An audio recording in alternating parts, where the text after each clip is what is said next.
우리에게 주신 하나님의 말씀은 요한계시록 18장 4절부터 8절까지 말씀인데 우리 함께 봉독하겠습니다. 또 내가 들으니 하늘로부터 다른 음성이 나서 이르되 내 백성아 거기서 나와 그의 죄에 참여하지 말고 그가 받을 재앙들을 받지 말라. 그의 죄는 하늘에 사무쳤으며 하나님은 그의 불의한 일을 기억하신지라. 그가 준 그대로 그에게 주고 그의 행위대로 갑절을 갚아주고 그가 섞은 잔에도 갑절이나 섞어 그에게 주라. 그가 얼마나 자기를 영원롭게 하였으며 사치하였던지 그만큼 고통과 애통함으로 갚아주라. 그가 마음에 말하기를 나는 여왕으로 앉은 자요 과부가 아니라 결단코 애통함을 당하지 아니하리라 하니 그러므로 하루 동안에 그 재앙들이 이르리니 곧 사망과 애통함과 흉년이라. 그가 또한 불에 살라지리니 그를 심판하시는 주 하나님은 강하신 자이심이라. 아멘. 우리는 요한계시록 17장 18장 말씀을 통해서 음녀 바벨론으로 이야기되는 하나님을 대적하는 세력들에 대한 그런 이야기들을 지금 살펴보고 있습니다. 이 음료는 세상 끝날까지 세상 모든 권력과 힘을 합해서 하나님 없는 세상, 사탄이 지배하는 세상을 만들려고 할 것입니다. 그리고 이 음료와 그런 세상 권력 간의 그 관계는 마치 부부의 관계처럼 아주 끈끈하게 묶여서 그 일을 하려고 할 것입니다. 그것은 마치 북이스라엘에 있었던 아합과 이세벨의 그런 결혼 관계가 비슷하다 할 수 있습니다. 이세벨이 그렇게 권력을 떨친 이유가 무엇입니까? 그가 온 이스라엘을 우상 숭배의 도가니로 몰아놓게 되는 그 힘의 원천은 다 어디서 나옵니까? 아합이 자기 남편이 왕이었기 때문에 그런 일들이 가능한 것입니다. 그래서 수많은 선지자들을, 수많은 또 예수 믿는 사람들을 잡아 죽이고 했던 그런 일들을 통해서 온 북이스라엘을 그렇게 정말 우상 숭배, 특별히 바알을 섬기는 그런 나라로 만들어냈던 것처럼 음료와 짐승도 마지막까지 그렇게 그런 일들을 하게 될 것입니다. 그러나 마지막 때에 이 음료와 짐승 사이에 관계에 변화가 일어난다는 거죠.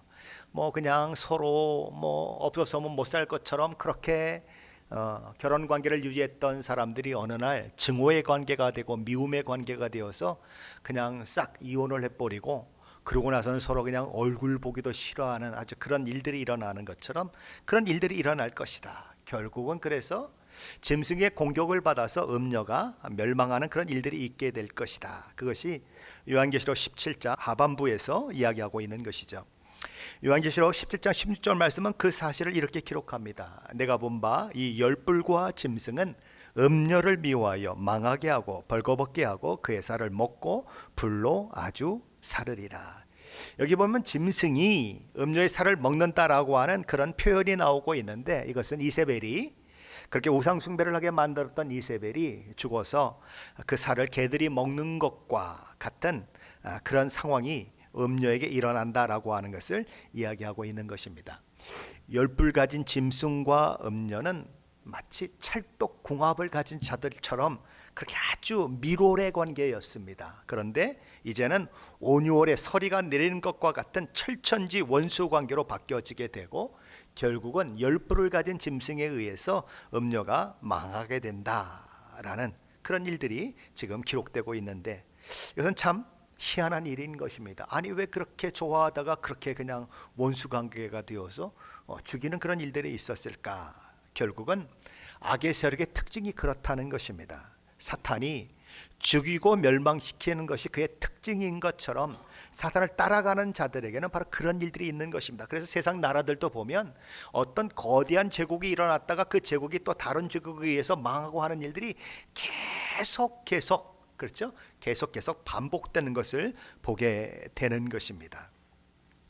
바로 이런 이 세상 권력들, 이 악의 세력들이 가진 자기 파괴적인 그런 특징 특징들이 이런 일들을 만들어내고 있고, 또한 그런 일들은 하나님이 허락하신 가운데 하나님의 섭리와 계획 가운데 일어난 일임을 오늘 성경은 또한 이야기하고 있는 것입니다. 요한계시록 17장 17절이죠. 이는 하나님이 자기 뜻대로 할 마음을 그들에게 주사 한 뜻을 이루게 하시고 그들의 나라를 그 짐승에게 주게 하시되 하나님의 말씀이 응하기까지 하심이라. 하나님은 자기 뜻대로 할 마음을 그들에게 주셨다는 것입니다. 하나님이 내버려 두시면 그런 일들이 일어난다는 것입니다. 하나님이 간섭하지 않으면 스스로 만들어내는 것은 파멸과 죽음이라는 것이죠. 그래서 외관상으로는 끝까지 승리할 것 같은 악의 나라가 스스로 분열해서 그 나라 자체의 경제적, 종교적 구조를 파괴시킴으로써 자기들도 모르게 자기 파괴를 시작하는 일들이 일어나게 된다라는 것입니다. 그 결과 술로 사람을 취하게 하듯 세상을 미혹하게 했던 음녀가 망하게 되는 것입니다. 그것이 17장 마지막 부분에 나오는 말씀이었습니다.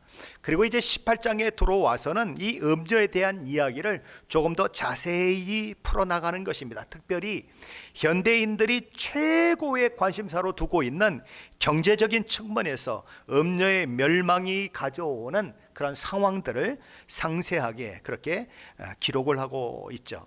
특별히 1절과 3절에서는 하늘에서 내려온 큰 권세를 가진 천사가 등장해서 바벨론의 멸망을 선포하고 있습니다. 먼저 1절과 2절 말씀입니다. 한번 같이 읽어볼까요? 1절과 2절입니다. 이일 후에 다른 천사가 하늘에서 내려오는 것을 보니 큰 권세를 가졌는데 그의 영광으로 땅이 환하여지더라. 힘찬 음성으로 외쳐 이르되 무너졌도다 무너졌도다 큰 성 바벨론이여 귀신의 처소와 각종 더러운 영이 모이는 곳과 각종 더럽고 가증한 새들이 모이는 것이 되었도다. 여기 천사는 큰 권세를 가진 천사입니다. 그리고 그의 영광으로 땅이 환하게 될 만큼 대단한 모습으로 나타나는 것입니다. 마치 모세가 시내산에 올라가서 하나님을 오랫동안 배울 때에 거기서 딱 내려왔더니 얼굴이 환하게 비춰진 것처럼 하나님을 금방 만나고 나온 이 천사의 얼굴이 온 세상을 환하게 비출 만큼 그런 하나님의 영광의 빛을 반사하는 그런 모습을 보이고 있는 것입니다. 그러므로 그가 선포하는 모든 말씀은 누가 권위를 가지고 있는가? 하나님이 권위를 가지고 있는 것이고 그가 선포하는 이 말씀은 하나님의 말씀을 선포하고 있는 것이다 라는 것을 보여주는 것입니다. 그리고 이 천사는 무너졌도다 무너졌도다 큰 성 바벨론이여 라고 외치고 있습니다. 그런데 이 무너졌도다 라고 하는 동사의 시제가 과거 시제입니다. 바벨론이 무너졌습니까? 안 무너졌습니까? 지금 저와 여러분이 살고 있는 이 시대에도 안 무너져 있습니다. 그런데 성경에는 이미 무너졌다라고 과거 시제로 사용하고 있는 것입니다. 왜요? 하나님이 작정하시면 이미 된 거나 똑같다는 것입니다.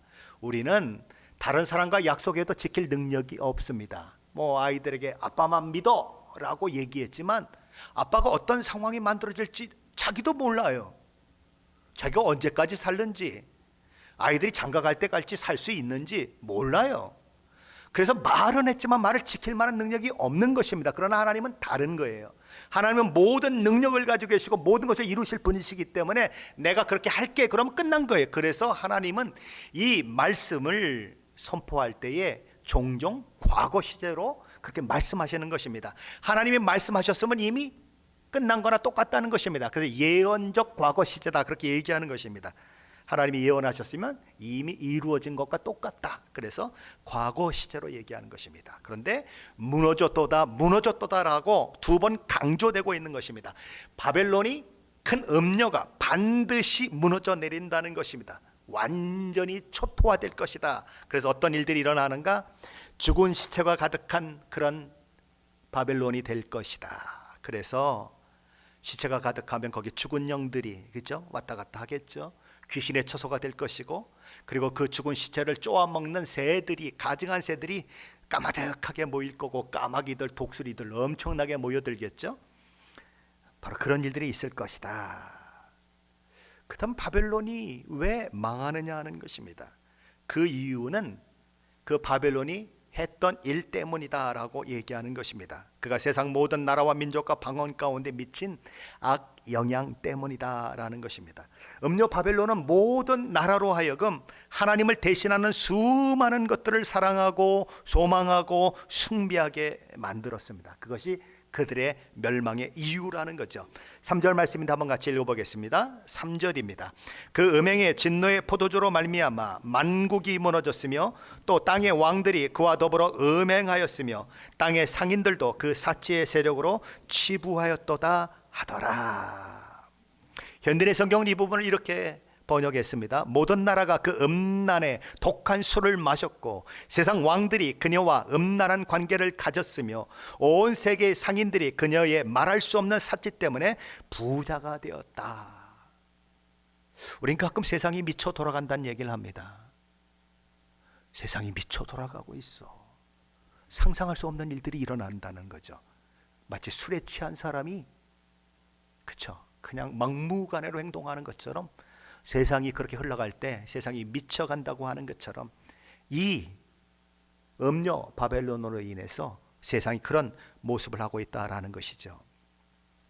사도 요한 당시의 로마 제국은 바벨론으로 불렸던 그런 제국입니다. 로마 제국은 수많은 식민지를 거느린 엄청난 제국이었습니다. 그리고 그들로부터 수탈한 물품들로 넘쳐났고 각종 세금 명목으로 그 식민지로부터 거두어들인 그런 물품들이 워낙 넘쳐나서 그냥 풍부 그 자체, 아주 사치 그 자체 국가가 바로 로마 제국이었습니다. 요한계시록 18장 12절로 13절에 보면 당시 바벨론으로 불리웠던 로마 제국의 7가지로 분류할 수 있는 여러 품목들이 기록되고 있는 것을 보게 됩니다. 첫째 품목은 귀금속류였습니다. 금과 은과 보석과 진주 이런 것들이 거론되고 있습니다. 금은 주로 식민지인 스페인으로부터 가져왔습니다. 당시 로마 관료였던 플리니라고 하는 사람의 기록에 의하면 이 금으로 귀족들은 자기 집의 천장을 도배했대요. 그러니까 탁 누워 있으면 천장이 전부 금인 것이죠. 그리고 종들에게까지도 금으로 장식하게 만들었고 평민 부인들까지도 자기 신발에다가 신발 끈을 금으로 된 신발끈을 달고 다녔다는 그런 기록이 있는 것입니다. 그리고 이제 보석은 대부분 인도로부터 가져왔는데 스리랑카라고 하는 지금 그 나라가 로마 제국의 보석 창고 역할을 했다라는 기록들이 있는 것입니다. 이 보석들은 여인들이 주로 많이 사용했고 남자들은 반지로 사용하는가 하면 술잔에다가 보석을 박아놓고 술을 마시는 일도 있었다고 합니다. 아주 조금 질이 떨어지는 그런 진주는 홍해에서 가져왔고 고급 진주는 페르시아만에서 가져왔고 일반적인 대부분의 이 진주들은 인도로부터 가져왔다 그렇게 알려지고 있습니다.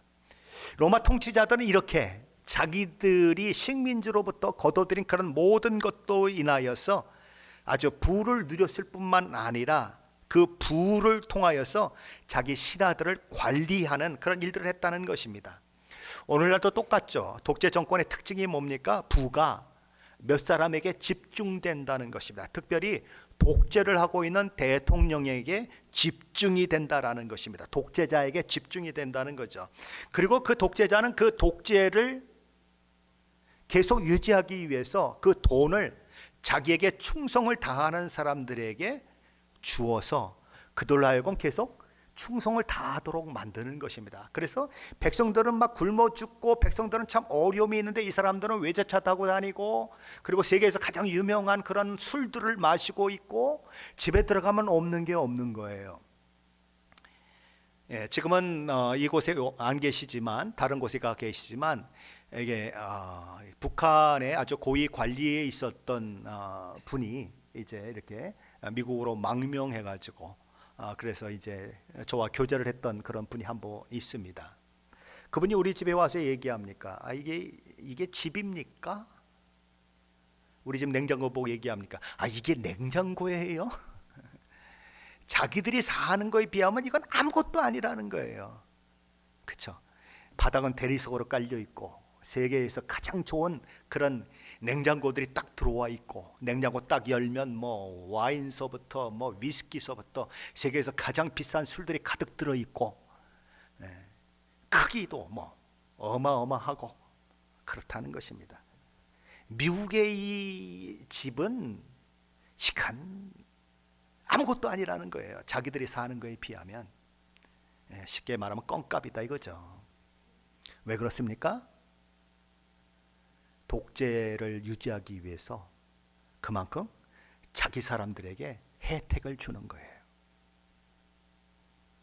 충성을 하게 만드는 것입니다. 이 로마 제국의 둘째 품목은 의류 계통으로 나와 있습니다. 세마포, 자주 옷감, 비단, 붉은 옷감 같은 것들입니다. 고운 세마포, 특별히 가는 세마포는 그 당시에 어마어마하게 비쌌습니다. 오늘날로 말하면 명품 브랜드, 조금 약간 미친 여자들이 입고 다니는 외투, 그렇죠? 뭐 대략 5천만 원에서 1억 원 정도 되는 그런 외투처럼 아주 어마어마하게 비싼 것입니다. 대부분 이집트에서 가져왔다고 알려지고 있습니다. 비단은 중국이 그 출처로 알려져 있습니다. 그리고 자주색 옷은 그때의 이 자주색 이 염료 자체가 너무너무 비쌌기 때문에 자주색 옷을 입고 있는 것 자체가 부의 상징이었습니다. 그러니까 이렇게 뭐 명품을 딱 거치고 있으면 부의 상징인 것처럼, 명품백을 들고 있으면 부의 상징인 것처럼 자주색 옷을 입고 있으면, 우리 성가대도 자주색 옷을 입고 있네. 부의 상징인 것입니다. 그리고 이 셋째 품목이 나오는데, 이 셋째 품목은 집안에 이렇게 있는 가구들 같은 것들이에요. 향이 나는 나무, 각종 상아 그릇, 그리고 구리와 철, 대리소로 만든 여러 가지 것들, 이런 것들이 여기에 해당되는데, 이 각종 향이 나는 나무는 북아프리카 해변이나 모로코에서 가져왔다라고 합니다. 로마 시대에 네로의 스승으로 알려진 세네카라고 하는 사람이 있는데, 그는 상아로 만든 다리, 그리고 향이 나는 나무로 그 위에 이렇게 만들어 놓은 그런 식탁을 500개 정도 가지고 있었다, 그렇게 이야기를 합니다. 근데 상아는 코끼리 뼈로 만드는 것이죠. 그리고 위에 있는 이 판은 통판으로 되어 있는 거랍니다. 그러니까 우리가 어디 가서 구경하면은 막 사람들이 막 몇 사람이 해야 그쵸, 이렇게 그 크기를 이렇게 잴 수 있는 어마어마한 그런 나무들을 통으로 켜서 만든 거라고 그래요. 그 가격이 얼마나 비쌌는가? 그거 하나만 팔면 대저택을 살 수 있었다. 그러니까 여기 워싱턴주 같으면 대주택이 얼마짜리입니까? 5 밀리언 정도 되면 대주택입니까? 아니면 10 밀리언 정도 되면 대주택입니까? 식탁 하나 팔면 그런 대주택을 산다는 거예요. 근데 그걸 몇 개나 가지고 있었는가? 500개나 가지고 있었다라는 거예요.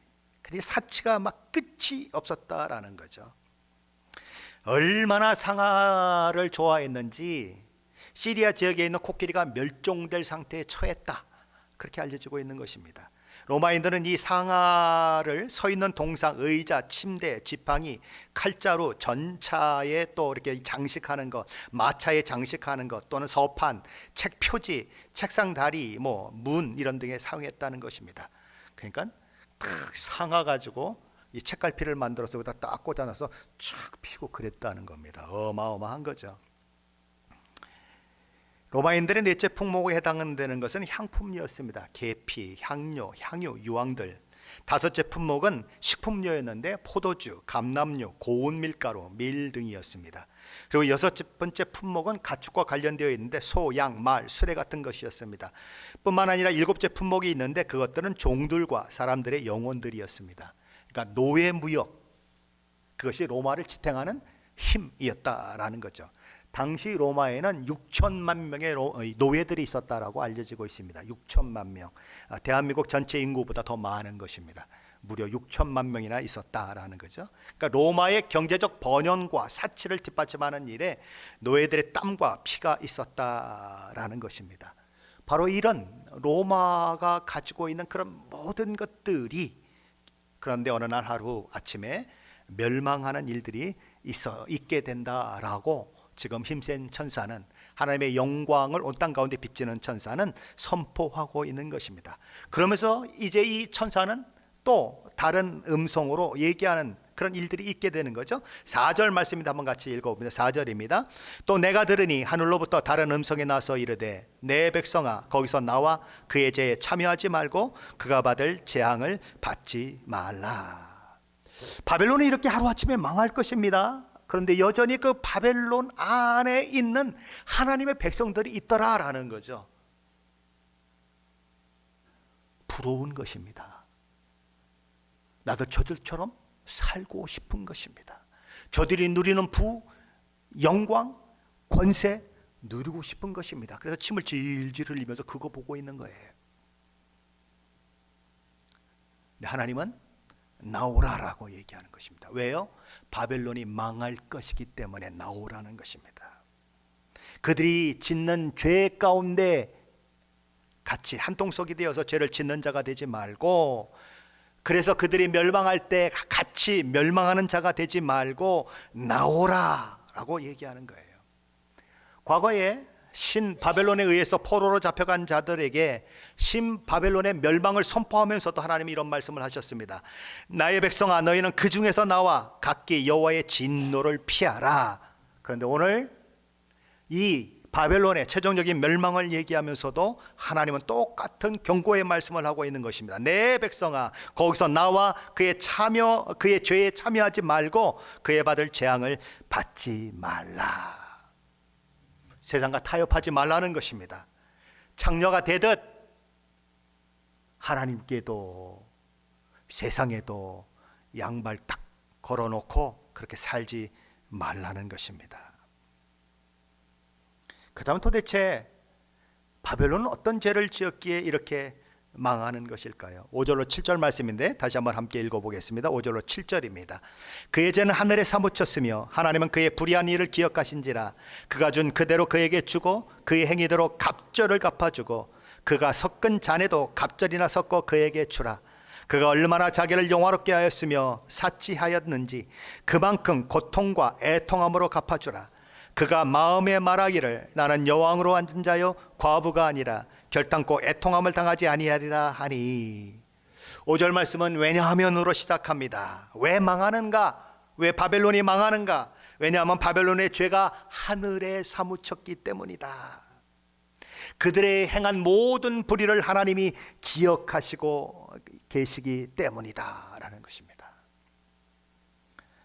그들이 죄를 짓는 것은 아무도 보는 것 같지 않았지만 그 죄가 참에 하나님이 그들을 벌하시기로 작정하셨기에 하게 되는 것이죠. 그들은 어떤 죄를 지었을까요? 그들은 어떤 불의를 행했을까요? 첫째로 그들은 자기를 영화롭게 했다라고 얘기합니다. 스스로 영광을 취했다라는 것입니다. 영광은 하나님께 속한 것입니다. 그런데 그 영광을 자기 것으로 취했다라는 것입니다. 둘째는 사치했다는 것입니다. 아까 로마 제국에서 사치한 것을 말씀드린 것처럼 사치했다는 것입니다. 거기에는 육체의 쾌락도 남의 피를 빨아 호화스러운 삶을 누리는 것도 다 포함되는 것입니다. 셋째는 자신을 여왕으로 생각하며 결코 애통함을 만나지 않을 것이다, 과부가 되지 않을 것이다 라고 말했다는 것입니다. 하나님이 없는 삶을 살면서도 나는 평안하다, 나는 안정하다, 나는 잘 산다, 나는 아무런 해를 당하지 않을 것이다 라고 살았다는 것입니다. 나는 저 사람들과 다르다, 나는 결코 과부가 되는 일은 없을 것이다. 그들의 교만인 것입니다. 바벨론의 오만이고 자신감이 그의 패망의 원인인 것입니다. 이 모습은 라오디게아 교회의 모습에도 나타났죠. 라오디게아 교회는 이렇게 얘기했습니다. 나는 부자라, 부요하며 부족한 것이 없다. 하지만 우리 주님은 말씀하십니다. 내 공고한 것과 가련한 것과 가난한 것과 눈먼 것과 벌거벗은 것을 알지 못하는도다. 오늘 교회는 이 라오디게아 교회 성도들과 같은 사람들이 넘쳐납니다. 하나님 앞에 믿음으로 살지 않으면서도 자신만만해요. 나만큼만 살아보라고 자꾸 얘기를 해요. 나만큼만 믿음 가지라고 얘기하고 다른 사람 정지하는데 막 너무너무 바빠요. 왜요?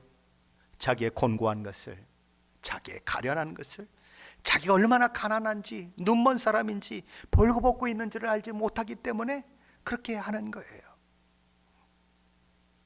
교회가 세상과 함께 심판을 받지 않으려면 이런 세상이 추구하는 것으로부터 자기를 지켜내야 하는 거예요. 경제적인 안정과 부에 대한 욕망, 그리고 부가 주는 편리함으로부터 자신을 지켜내야 하는 것입니다. 그것을 의지해야 하는 거예요. 하지 말아야 하는 거예요. 왜요? 하나님의 사람들이 의지해야 할 분은 오직 하나님 한 분뿐이에요. 그런데 하나님을 의지하지 않고도 다른 것들이 많이 내가 가지고 있음으로 인해서 내 마음이 평안하고 내 마음이 뭐 이보다 좋은 삶이 어디 있겠어라고 얘기한다면 그건 내가 우상 숭배를 하고 있는 것과 똑같은 거예요. 자신의 안정을 하나님이 아닌 다른 것으로 찾는다면 그것은 우상 숭배인 것입니다. 그리고 그렇게 우상 숭배를 하며 살면 영원할 것 같았던 바벨론이 멸망할 때에 자신도 함께 멸망하게 된다라는 것입니다.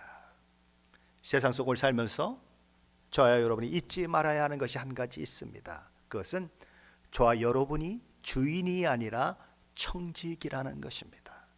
뭐라고요? 주인이 아니라 청직이라는 것입니다. 청지기는 주인의 돈을 관리하는 사람을 가리켜서 청직이라고 합니다. 여러분에게 많은 돈이 맡겨졌습니까? 하나님이 그것을 하나님의 뜻대로 쓰라고 많은 돈을 맡겨주신 거예요. 아멘이 없으시죠? 그러면 그 돈을 어떻게 사용해야 합니까? 사용할 때마다 하나님께 물어야 합니다. 하나님, 내가 이렇게 사용하려고 하는데 이게 하나님의 뜻입니까? 하나님이 원하시는 방향입니까? 이렇게 해도 되겠습니까? 물어보고 저질러야 돼요. 아니, 내 돈인데 내 맘대로 하면 어때? 아이고, 뭐 내 돈인데. 천만의 말씀이요. 그거는 청지기가 아니라 주인이 할 수 있는 일이에요. 주인은 자기 마음대로 해도 돼요. 왜요? 자기 거니까. 그러나 청지기는 자기 게 아니기 때문에 자기 마음대로 하면 안 돼요. 근데 그리스도인들이 청지기라고 하면서 돈을 그냥 자기 마음대로 써요. 자기 원하는 대로 자기가 주인인 것처럼 행동해요. 우리는 그 청지기라고 하는 사실을 잊지 말아야 합니다. 그래야 돈의 노예가 되지 않을 수 있어요. 그래야 돈을 사랑하다 일반 악에 빠지지 않을 수 있어요. 그것이 이 세상을 살아가는 믿음의 비결인 것입니다. 그런데 이런 바벨론의 갑작스러운 멸망으로 인해서 세 부류의 사람들이 애통이 이어진다는 것이죠. 첫째 부류는 이 음녀 바벨론과 음행을 행했던 사치하던 땅의 왕들인 것입니다.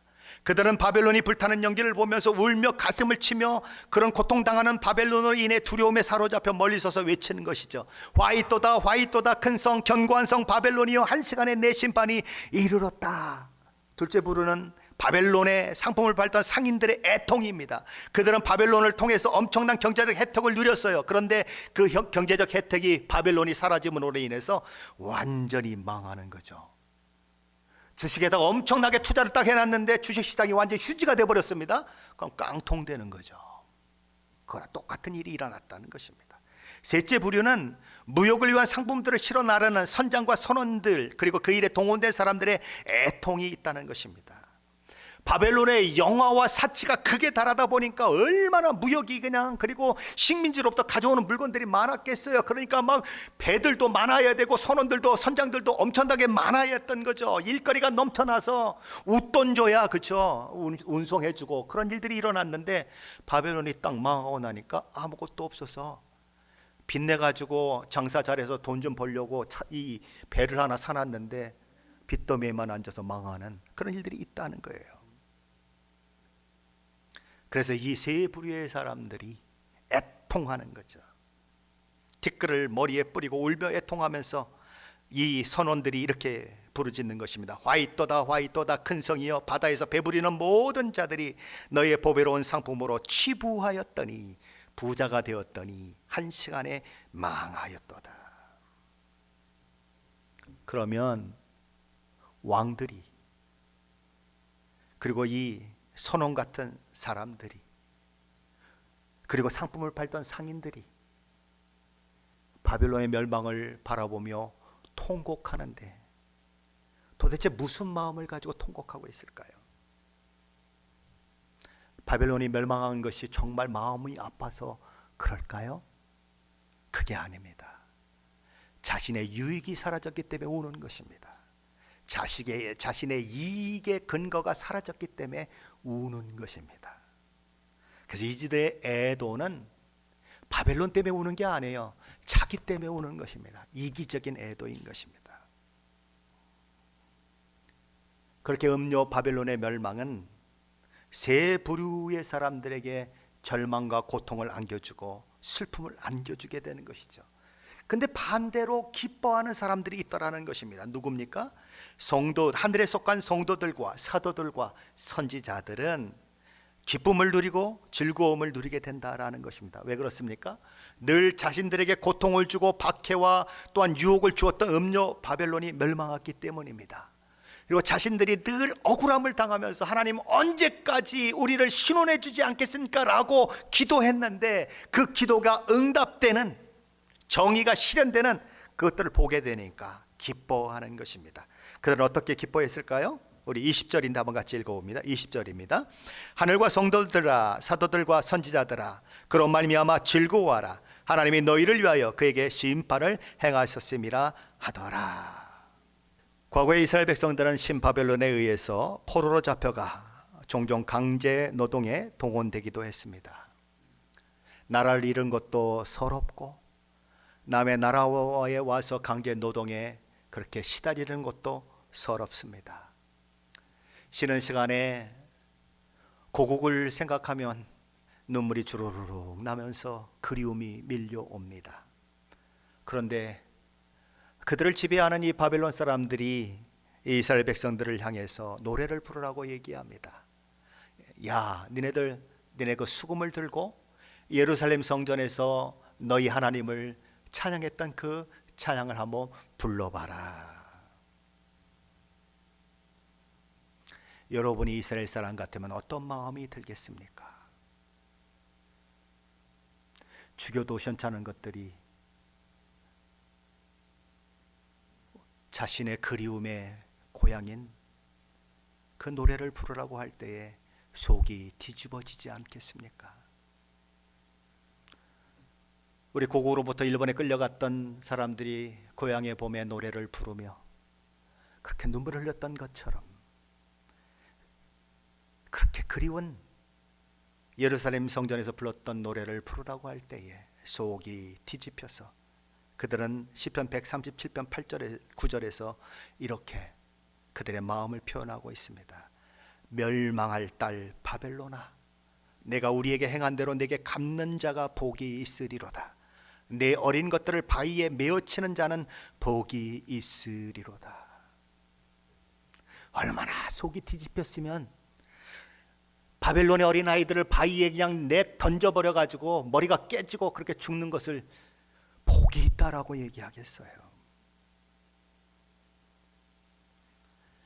바벨론의 멸망이 어떤 사람에게는 통곡이고 땅을 치며 애통할 것이었지만 그 바벨론으로 인해서 고통받은 사람들에게는 찬양의 이유인 것입니다. 일제시대를 살았던 사람들은 일본 사람들이 항복한 것이 대한민국 만세를 외치는 그런 외침이었죠. 6.25를 겪은 사람들에게는 6.25가 끝나고 38선이 그어지고 자유 대한민국을 만든 것이 대한민국 만세라고 부를 수 있는 사건들이었죠. 그러나 패배당한 북한 입장에서는, 패배당한 일본 입장에서는 수치의 날인 것입니다. 그들에게는 통곡의 날인 것이지요.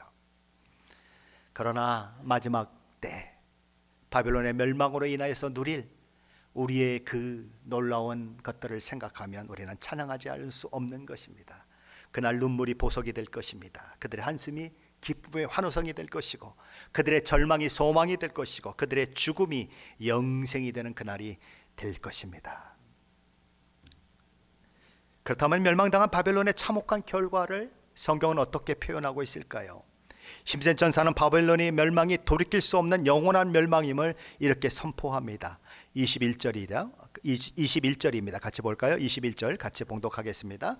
이에 한 힘센 천사가 큰 맷돌 같은 돌을 들어 바다에 던져 이르되 큰 성 바벨론이 이같이 비참하게 던져져 결코 다시 보이지 아니하리로다. 여기 보면 큰 맷돌 같은 돌에 대한 이야기가 나옵니다. 그러니까 큰 맷돌 무게를 가진 엄청난 돌이다라는 것입니다. 여기 이 맷돌은 우리가 그냥 보통 시골에서 옛날에 썼던 이렇게 사람이 돌리는 이렇게 맷돌, 그걸 얘기하지 않습니다. 혹시 여자분들 중에 맷돌 두 짝을 번쩍 들고 막 뛸 수 있는 분이 있으십니까? 여기 혹시? 뭐 있을 수도 있어요. 근데 보통 남자들도 맷돌 두 짝을 번쩍 들고 뛰기는 좀 어려울 만큼 무겁습니다. 이 사람이 이렇게 돌리는 것도. 근데 여기서 말하는 이 맷돌은 연자 맷돌이에요. 연자 맷돌이 뭡니까? 소가 돌리는 것입니다. 그리고 인간의 힘과는 비교할 수 없을 만큼 엄청난 힘을 가졌던 삼손, 삼손이 돌렸던 것이 연자 맷돌입니다. 그런데 그 연자 맷돌 무게의 돌이 바다에 던져진 것처럼 바벨론의 멸망이 그럴 것이라는 것입니다. 사람이 돌리는 맷돌이 바다에 빠지면 또 오를 수 있을까요? 못 떠오르죠. 연자 맷돌이 빠져버리면 어떻게 될까요? 더 못 떠오르죠. 그러니까 바벨론의 멸망은 영원한 것이고 더 이상 회복, 어떻게 다시 어떻게 일어서고 이런 것들 없다는 것이면 끝이라는 거예요. 바다에 연자 맷돌이 던져지는 것처럼 그렇게 끝날 것이다. 그로 인해서 이런 바벨론 안에는 기쁨도 사라지고 모든 소망도 사라지고 그럴 것이다. 그것이 22절로 23절 상반절에서 하는 말씀입니다.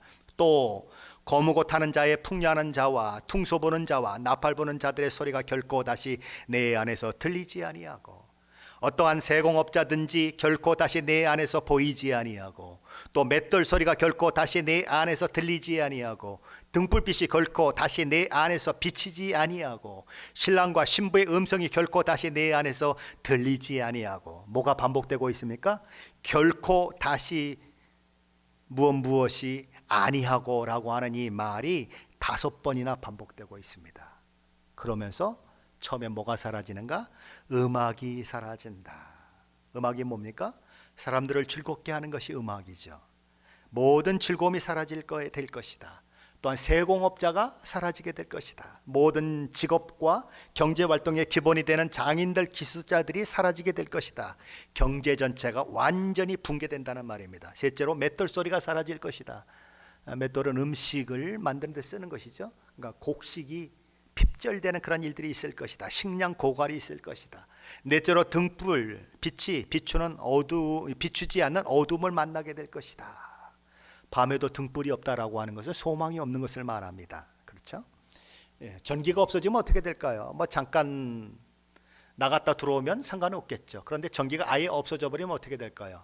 모든 것이 올 스톱 되겠죠. 그렇죠? 그렇게 되면 어려워지는 거죠. 낮에는 맷돌 돌릴 일이 없고 밤에는 불 켤 일이 없을 것이다.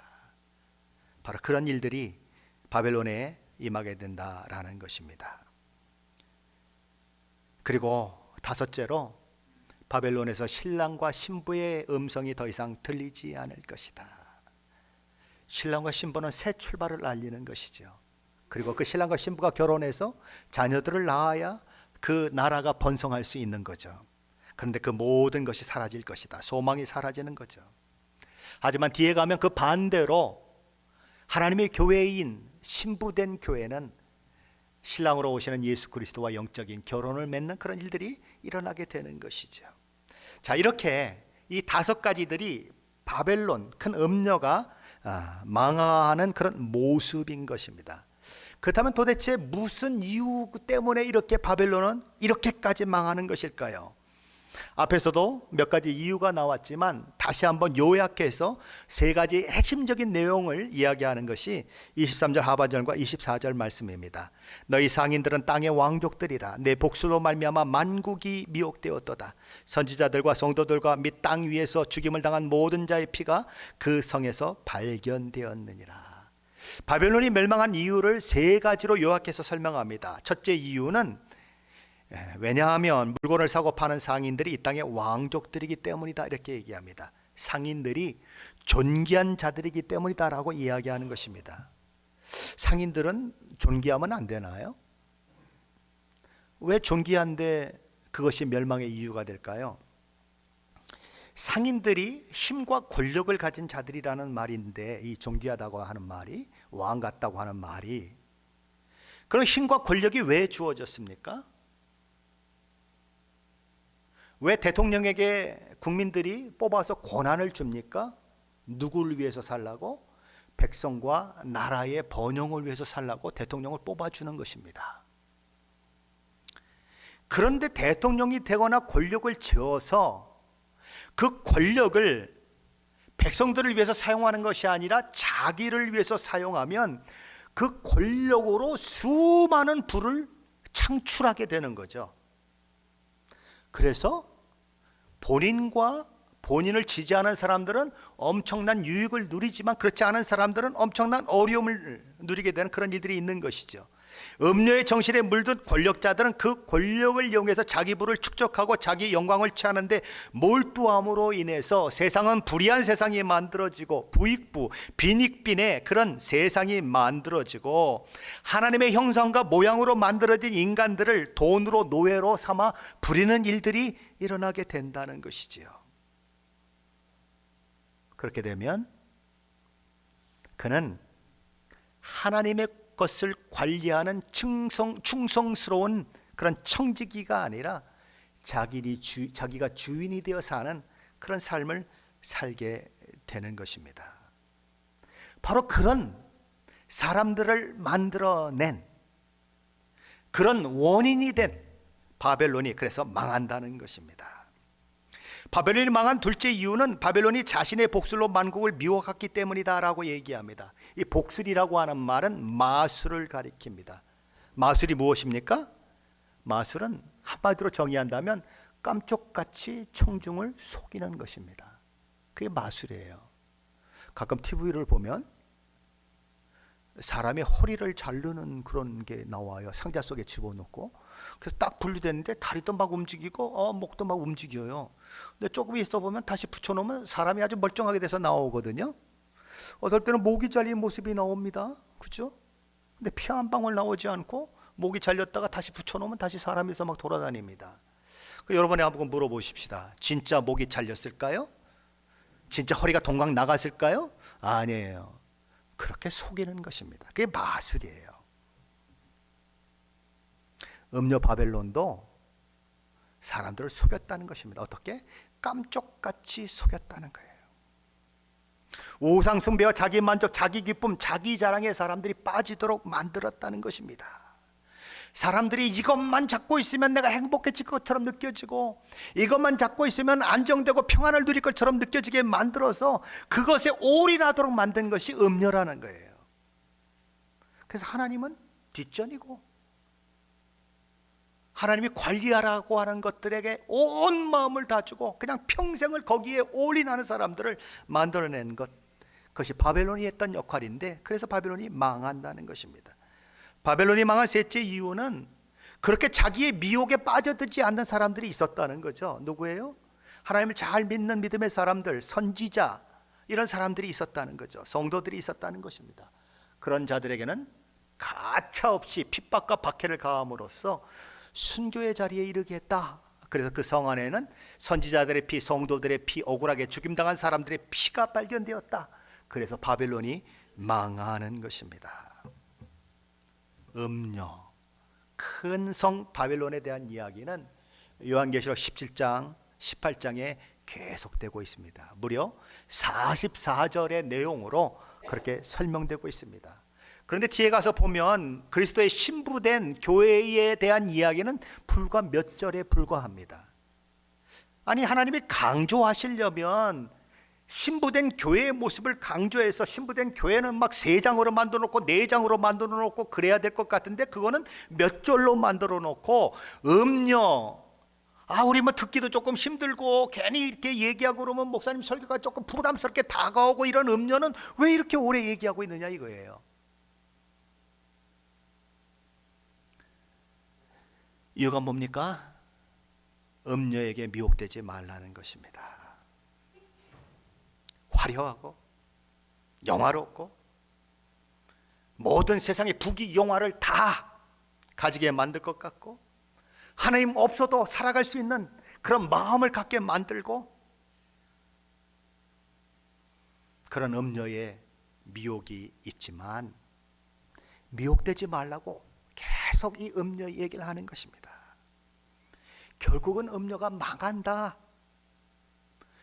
과거 역사 속에서 신 바벨론이 망한 것처럼 바벨론으로 불렸던 로마 제국이 망하는 것처럼 사치가 극을 달하고 그들의 권력이 극을 달하고 세상 모든 사람들이 누리지 못하는 모든 것을 다 누리고 살았던 사람들이 있지만 다 망한 것처럼 음료와 한통속이 되면 망한다. 그걸 잊지 말고 살으라는 것입니다. 그리고 음녀의 그 죄에 참여하지 말고, 음녀가 망할 때 같이 망하는 자가 되지 말고 그곳으로부터 빠져나와 믿음의 길을 걸어가라고 얘기하는 거예요.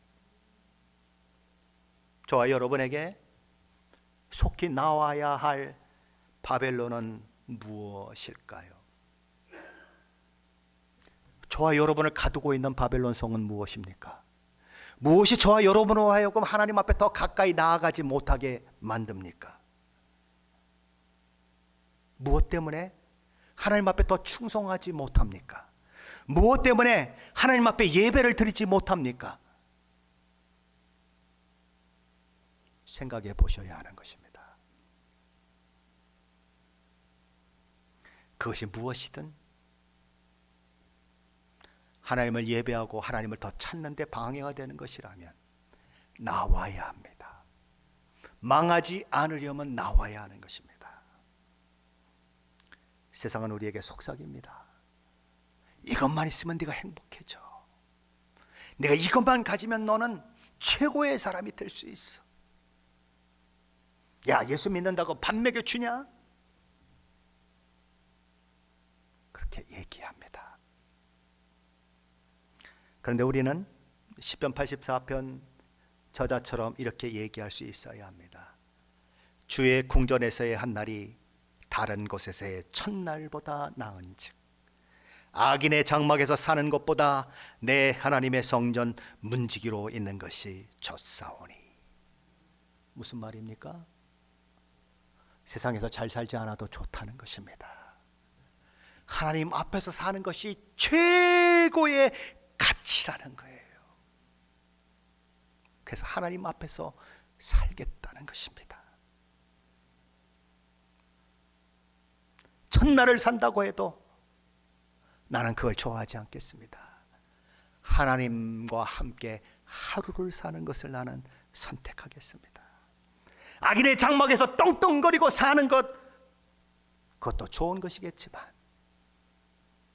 그럴 바에는 내 하나님의 성전에서 문이나 열어주는 문지기로 사는 그 삶을 추구하겠습니다. 사랑하는 성도 여러분, 우리는 철저히 인간 중심의 문화 속에서 살아가고 있습니다. 무엇이 최고의 가치라고 세상은 얘기하고 있습니까? 무엇이 저와 여러분이 목숨을 던져야 하는 것이라고 세상은 이야기하고 있습니까? 모든 매스컴서부터 모든 인터넷서부터 여러분의 마음속에 뭐라고 속삭이고 있습니까? 그리고 여러분은 뭐에 홀려서 지금 살고 있습니까? 세상 문화에 저항하는 마음이 저와 여러분 안에 있습니까? 악인의 장막에 사는 것보다 하나님의 성전 문지기로 있는 것이 좋다는 고백이 저와 여러분 가운데 있습니까? 사랑하는 성도 여러분, 깨어 정신을 차리십시오. 기도하며 하나님의 말씀으로 자기를 날마다 비추어 보며 자기를 단장하십시오.